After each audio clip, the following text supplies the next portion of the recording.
Well, sticking with the social media. All right. And then we'll do this and we'll take a short break. All right. And then we're going to, you know what we got to do? If you have it available, and if not, we can do it next week. Vince Neil contest. I know. I had that on the list. All right. We got to do that. All right. So getting back to the whole Facebook thing. Okay. You're going to be, we kind of covered this before in a previous show. Okay. Get this. Syphilis. Syphilis soars. Not syphilis soars, but syphilis as in takes off like a rocket. Okay. 79% in Rhode Island thanks to social media. What? Get out of here. All right.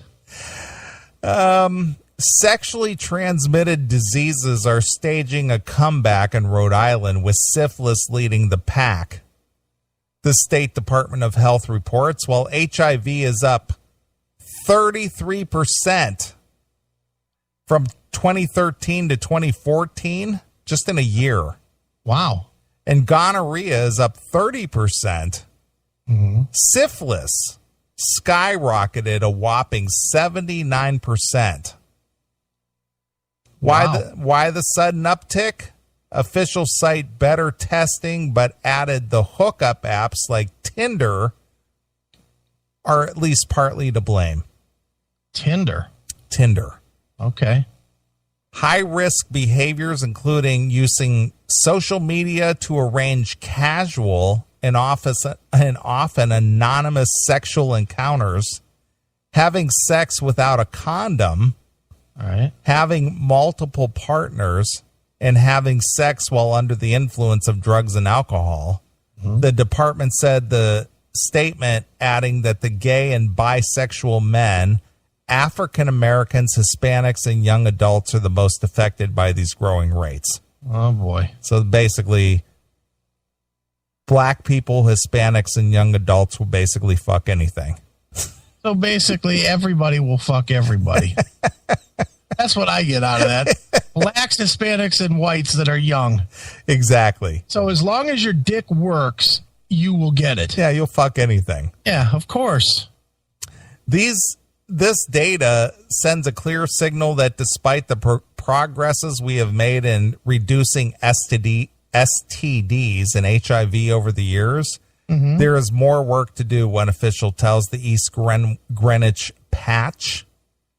The East Greenwich Patch? I guess that's a newspaper or some kind of media outlet.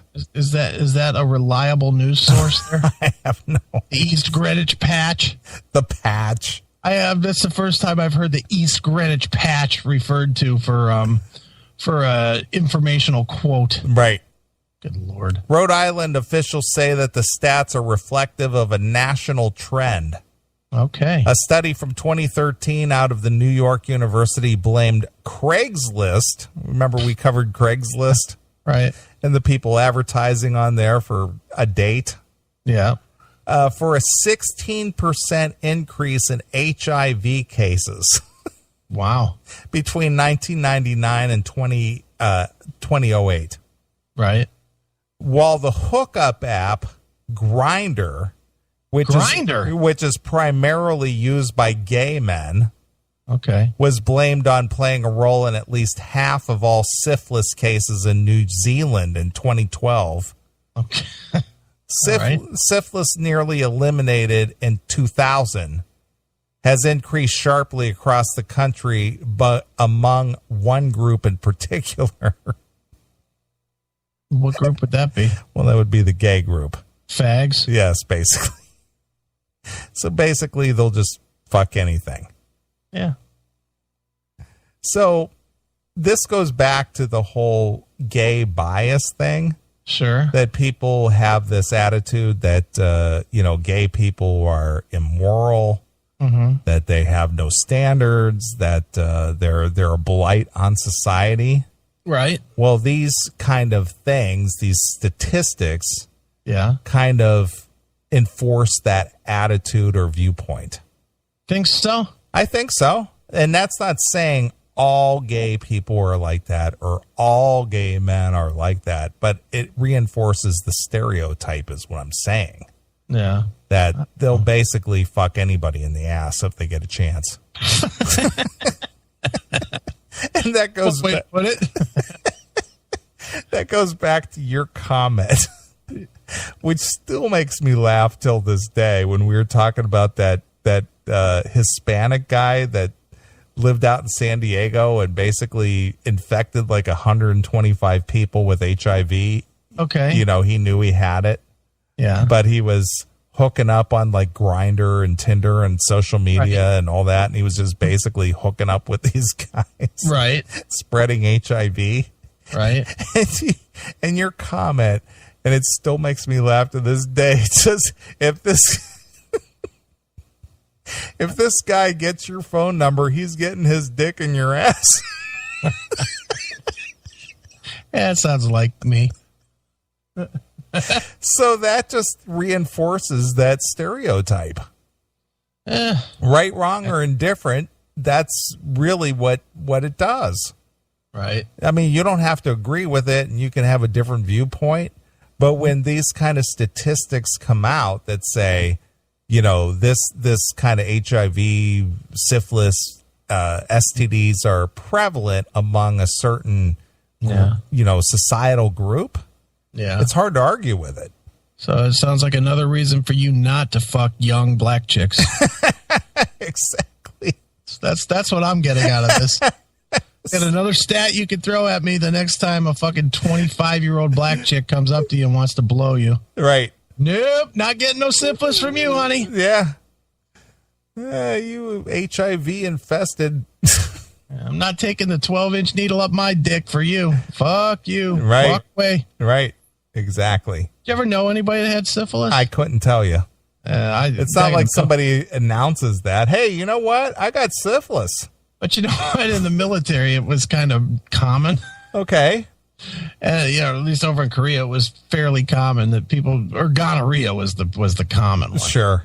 And fucking, they all had to get fucking rotted with a fucking big metal rod up their dick to fucking put whatever medicine up in them. Okay. Fuck that. I'm so lucky I never had to deal with that. Because God knows I didn't fucking know what a condom was back in those days. Sure. I was living a life you would never live. Of course not. I was bareback and everything. Fucking hookers. I didn't care. Right. I would go in behind a guy and not wear a rubber. Wow. I was a fucking sick motherfucker back in those days. Sure. Add alcohol. I'm ready. Let's do it. Let's mix our juices up and see what kind of shake we make. Not me, pal. I did some dirty shit back then, man. The hell are you? What the hell were you thinking or not thinking? I wasn't. Dude, I was in a foreign country and I was 17 and 18 years old. I was, you know what I was thinking? I'm going to fuck everything. Wow. That's what I was thinking. I'm going to drink everything and I'm going to fuck everything. And I did. I fucked every chick that would let me, and when they wouldn't, I'd go buy it. Because it was only $5. Dude, you could go out to the downtown in the Vills for like $15 and get some chick to fucking let you bang them all night long. $15. Sure. That was totally worth it. Right. Loved it. Why wouldn't you? You would never have done that, would you? No, absolutely not. Dude, when I lived in California, yeah, and I worked at a nightclub, I had really hot girls who approached me.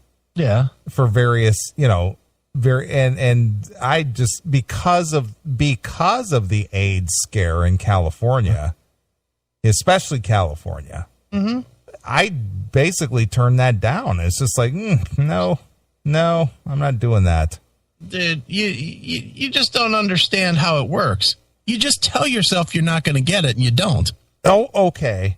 That's how I did it. The other thing, too, is that I was not a drinker either. Right. So, not being drunk and not being, somebody who got inebriated. Right. I was in full command of my senses to where I had enough sense to say, no, I don't think so. Yeah, no, I had nothing but alcohol in my system. See, that's the difference because I never did that. And a lot of the first year I was in Korea, a lot of weed too. Oh. You can buy it in the drugstore. Well, regardless of that, the fact remains is that you were under the influence. Oh, yeah, always. So that makes a difference. Yeah. Oh, I'd say. Which is what that article I just read said as well. It's just like there were, people under the influence. Yeah. So I wasn't a victim or allowed that to be a factor for me. Right. So that's the difference. That's why I never went out and got involved or contracted an STD or, knocked up some chick or whatever. It's just like, no, I'm not doing that. I miss those days. Please. Those days were fun, man. I am not going to lie to you, man. There was some, some of the shit, especially Korea. I mean, Jesus Christ, man. Fucking going into a bar with 5 guys and fucking playing fucking blowjob roulette, where you just put a chick under the table and fucking everybody puts a 20 on the table, and then you have to guess who's getting their dick sucked, by the hooker under the bar. Right. That kind of shit was fucking nuts. I mean, you can't find that kind of shit here. Believe me, I wish I could. I'd have to go back to gambling. Yeah, it's a different world over there.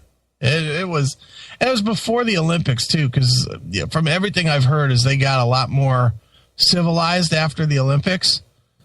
Like their whole society sort of changed after that great big influx of both money and culture. But boy, they were a primitive people at that point. Sure. And I was happy to take advantage. Right. Couldn't get enough. Well, I think there's only one song that would sum that up for you. All right. What's that? I think I should play some Big Cock. All right. You Suck the Love Out of Me.